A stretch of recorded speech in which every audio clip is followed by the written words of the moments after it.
This Embroidery 101 video series from PFAFF will cover all the basic information that you need to start machine embroidering.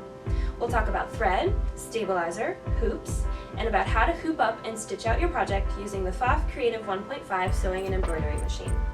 When we're done, you'll be all set to start machine embroidering on your own and see what kind of cool stuff you can come up with.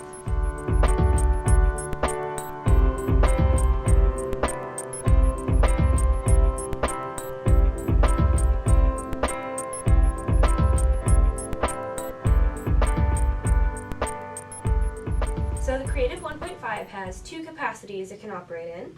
The first is a sewing capacity, so it acts just like a regular sewing machine and can perform lots of really awesome sewing functions. The second capacity is embroidery.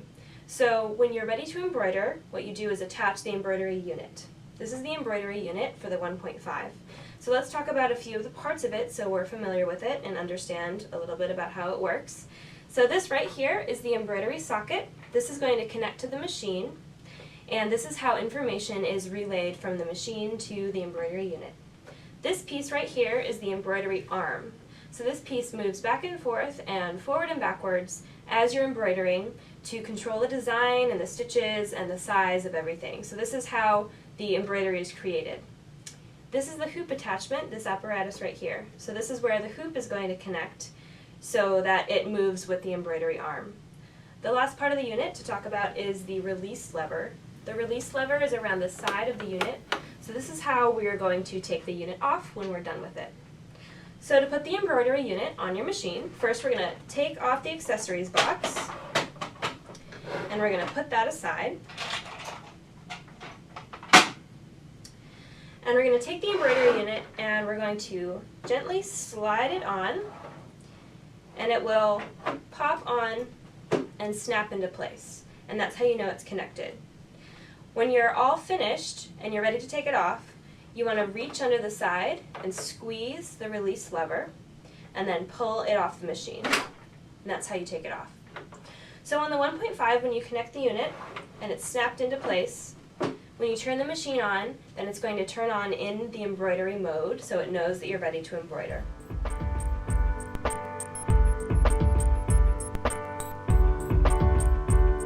Another thing you want to do when you're switching to embroidery mode is change the foot from a sewing foot to an embroidery foot. So you want to check a couple things before you do that. The first is that you want the IDT to be disengaged. The second is that you want the presser foot to be in the up position. And the third thing is that you want the needle in the highest position. So to check that, you want to turn the hand wheel until the needle goes all the way to the top. So you can take the included screwdriver and unscrew the sewing foot and ankle, the whole thing. And we're going to attach the embroidery foot, which is also the free motion foot, and the foot and the ankle are all one piece for this.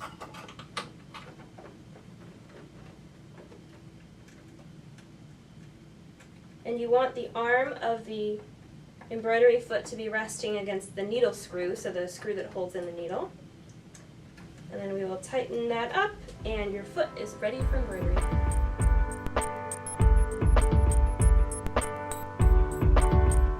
The 1.5 comes with a USB stick that's preloaded with 101 included embroidery designs. It's also how you get embroidery designs from the software on your computer that's included with the machine to the machine itself so that you can embroider them.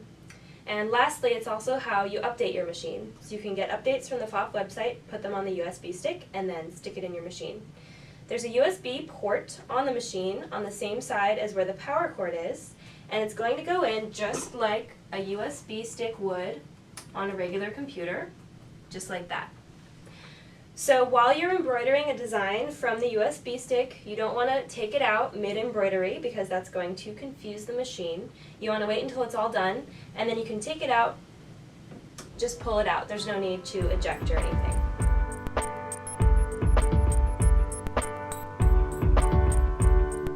So the last thing you need to get your machine ready for embroidery is an embroidery needle.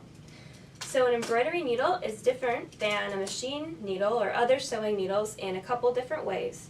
The first is that it has a slightly bigger eye. So this allows more fragile decorative threads to pass through it without shredding and fraying and breaking. An embroidery needle also has a different shaped scarf. The scarf is the name for the section of the needle right above the eye. So the scarf on an embroidery needle is shaped in a specific way that helps the decorative thread, the fragile thread, pass over it and through the eye without shredding, breaking, or fraying. Just like when you're sewing anything, you can choose the size of the needle that you pick based on the thickness of the material that you're embroidering. So if you're embroidering something thinner and more delicate, you can pick a smaller needle, like a size 75. And if you're embroidering something heavier and more substantial, you can pick a bigger size embroidery needle, like a 90. And again, also, just like when you're sewing anything, you want to change your embroidery needle every so often because it starts to get dull. So about 8 or so hours of embroidery time, you can take out your embroidery needle, just toss it, and put in a new one. So that does it for the anatomy of the embroidery machine. So be sure to check out the next video, which is going to be all about thread.